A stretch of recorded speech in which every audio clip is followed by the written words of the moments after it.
Good evening. This is All India Radio and I am Gunmala Kapoor with the news at 9.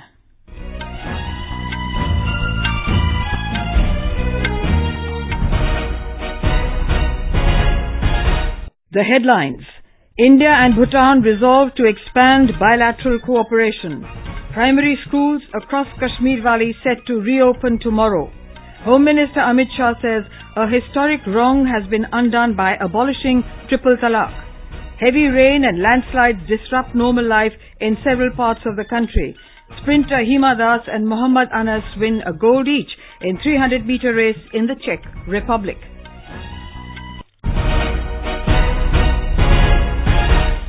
Prime Minister Narendra Modi has returned home after a successful two-day visit to Bhutan. The Prime Minister was seen off by his Bhutanese counterpart, Dr. Lote Tshering, at the airport this afternoon. Earlier, the King of Bhutan hosted a luncheon in honor of the Indian Prime Minister. During the visit, India and Bhutan resolved to expand bilateral cooperation beyond the hydroelectric power sector. The two countries signed MOUs in various fields to diversify their friendship. These include space, education, science, technology, and legal education. Prime Minister Modi addressed students of the Royal Bhutan University in Thimphu this morning. He said going beyond the traditional sectors of cooperation, both countries are seeking to cooperate extensively in new frontiers. Going beyond the traditional sectors of cooperation, we are seeking to cooperate extensively in new frontiers, from schools to space, digital payment to disaster management. Our cooperation in all these sectors will have a direct impact on young friends like you. Our correspondent covering the Prime Minister's Bhutan visit has filed this report.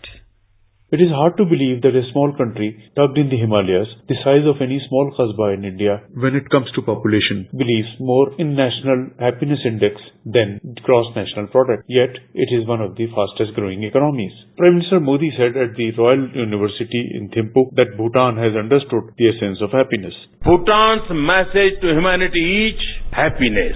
Happiness which springs from harmony.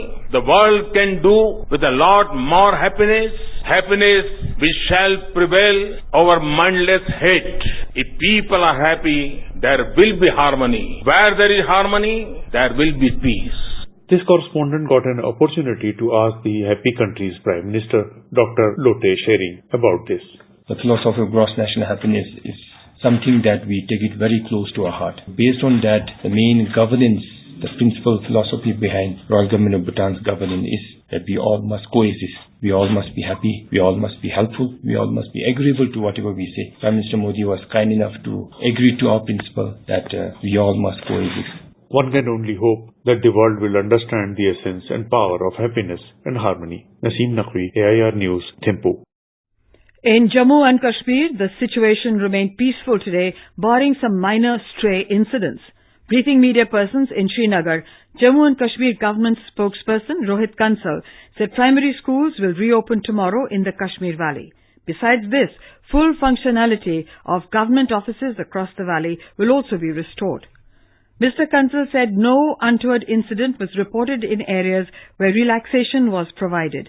He, however, said there were reports of 2 or 3 minor disturbances in areas where relaxations were not provided and were dealt with by local security agencies.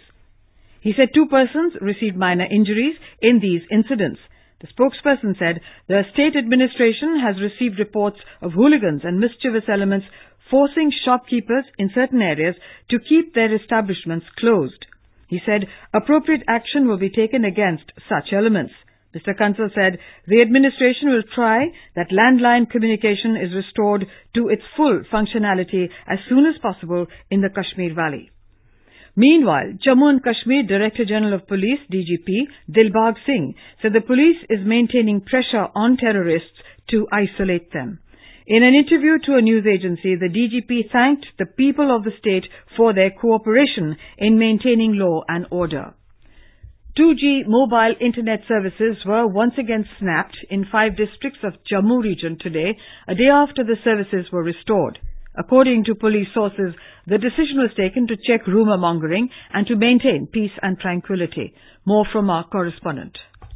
Inspector General of Police Jammu Range Mukesh Singh said that rumors are being circulated regarding some incidents having taken place in Rajouri district and Gujarnagar locality of Jammu, and that there will be a strike in Jammu tomorrow which has resulted in long queues of people at petrol pumps in Jammu. He asks people not to pay any heed to rumors, adding all these are baseless and false. He said that the mobile network has been temporarily disconnected and assured people that it will be restored soon. However, he warned that strict action will be taken against those who are spreading rumors. Divisional Commissioner Jammu Sanjeev Verma today said that administration has taken action against some people who have secreted wrong stories and spread rumors. Meanwhile, J&K Director General of Police Dilbag Singh today visited Rajouri, Udhampur and Jammu districts to review security scenario and law situation. He later chaired a high-level meeting in Jammu and interacted with police officers and personnel. R.K. Raina, AR News, Jammu.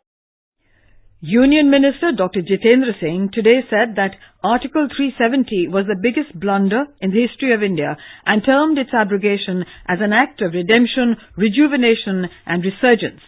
He said that fuss and fury on the abrogation is being made only by a limited sect as their black deeds are being exposed. The minister was speaking at an interaction program organized by the state unit of the BJP based upon the theme of abrogation of Article 370 and its impact in the region in Jammu today. Pakistan yet again violated the ceasefire and resorted to indiscriminate and unprovoked firing in Rajouri district of Jammu and Kashmir. A defense spokesperson told AIR News that Pakistani troops used small arms fire and shelling with mortars targeting Indian forward posts and civilian areas in the Sundarbani sector. However, alert Indian troops retaliated effectively and are giving a befitting reply to the Pakistani firing. No report of any loss of life nor injury has been reported on the Indian side so far. Defence Minister Rajnath Singh has said India will hold talks with Pakistan only when it stops supporting terrorism. Addressing a function in Haryana today, Mr. Singh said, if talks are held with Islamabad, it will be only on Pakistan-occupied Kashmir. Referring to abrogation of Article 370 and 35A, he said the BJP government is implementing its poll manifesto. This is All India Radio giving you the news. For quick news updates, follow us on Twitter at AIR News Alerts. Home Minister Amit Shah today said the politics of appeasement and vote bank were the reasons for continuance of the evil practice of triple talaq for so long. He asserted that a historic wrong has been undone by abolishing triple talaq. Mr. Shah was delivering a public lecture on abolition of triple talaq in New Delhi. He said the Modi government's decision is not against the Muslims but to benefit them. The minister said the practice was against Islam and many Islamic countries had stopped it long ago. Mr. Shah said by ending this evil practice, the NDA government has empowered Muslim women and given them the right of equality. The minister attacked the Congress and other political parties for opposing the bill abolishing triple talaq in Parliament. Triple तलाक की कुप्रथा को, इस सामाजिक दूषण को, करोड़ों माताओं बहनों को अन्याय करने वाले इस रिवाज को हटाने के लिए इतना विरोध, इतना आंदोलन क्यों हुए? उसके पीछे एक तुष्टीकरण का भाव और तुष्टीकरण की राजनीति जिम्मेदार है. The health condition of former Union Minister Arun Jaitley continues to be critical but remains stable. Mr. Jaitley is admitted to the All India Institute of Medical Sciences, AIIMS, in New Delhi since the 9th of this month after complaints of breathlessness and restlessness. The senior BJP leader is undergoing treatment under the supervision of a multidisciplinary team of doctors. Union Ministers Rajnath Singh, Smriti Irani and Ram Vilas Paswan today visited AIIMS to inquire about his health conditions. Heavy rain and landslides across many parts of the country have disrupted normal life and have caused extensive damage. In Himachal Pradesh, 24 people have lost their lives and several others injured in rain-related incidents during the last 24 hours.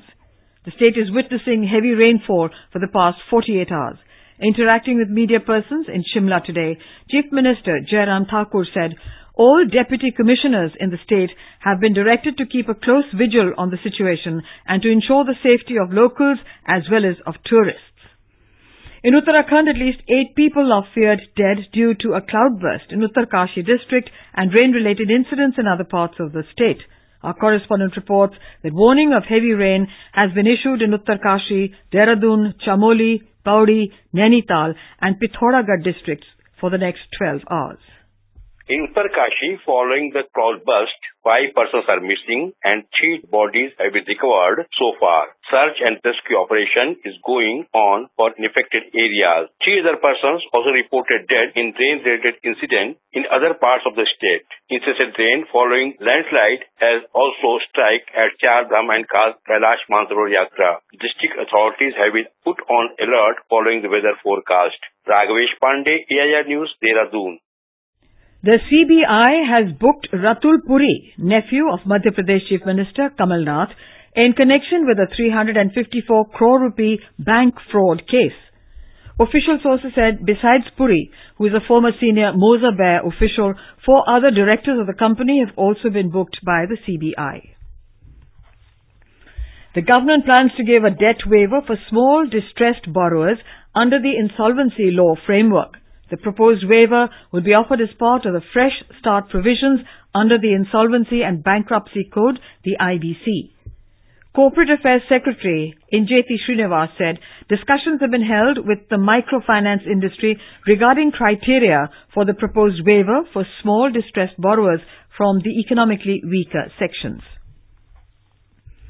The Islamic State terror group has claimed responsibility for the suicide blast at a wedding reception in Afghanistan in which at least 63 people were killed. Yesterday's attack in Kabul came as Washington and the Taliban are in the final stages of a deal to reduce U.S. military presence in Afghanistan. Meanwhile, the Afghan Taliban said the killing of its chief, Mullah Haibatullah Akhundzada's brother, in a blast at a mosque during Friday prayers in Baluchistan province of Pakistan will not derail the peace talks with the United States. In Hong Kong, tens of thousands of people held another day of pro-democracy protests despite mounting violence and increasingly stark warnings from Beijing. 10 weeks of demonstrations have plunged the financial hub into a crisis. The protest was sparked by an extradition bill which has since been suspended by the Hong Kong government. Communist-ruled mainland China has taken an increasingly hard-line tone towards the protesters and has likened the demonstrations to terrorist activity. And on to sports. Top Indian sprinters Hima and Mohammad Anas have won a gold each in the 300-meter races at the Athletiki Meethink Reiter event in the Czech Republic. While Hima won gold in the women's event yesterday, Mohammad Anas claimed the yellow medal in the men's category today. This was Hima's 6th gold in 2019 in European races since last month. India's Nirmal Tom clinched a bronze medal in the same event. In hockey, the Indian women's team held Australia to a 2-all draw at the Olympic Test event in Tokyo today. This was the second match of the tournament. The Indianese will now face China on Tuesday in their third and last round-robin match of the tournament. On the other hand, the Indian men's team lost to New Zealand 1-2 in the Olympic Test event.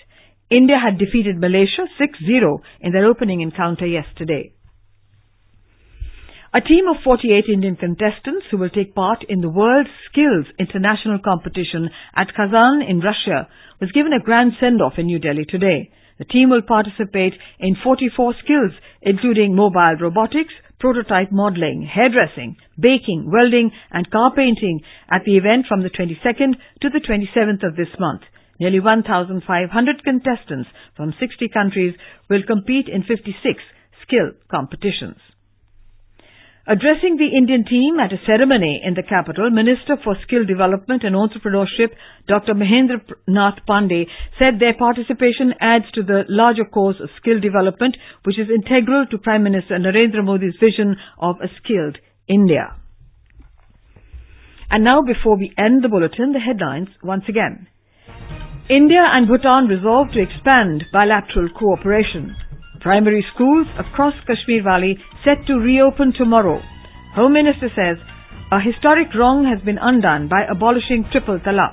Heavy rain and landslides disrupt normal life in several parts of the country, and sprinter Hima and Mohammad Anas win a gold each in the 300-meter race in the Czech Republic. For details of these stories and more, log on to our website And that's all in the news at 9. Good night.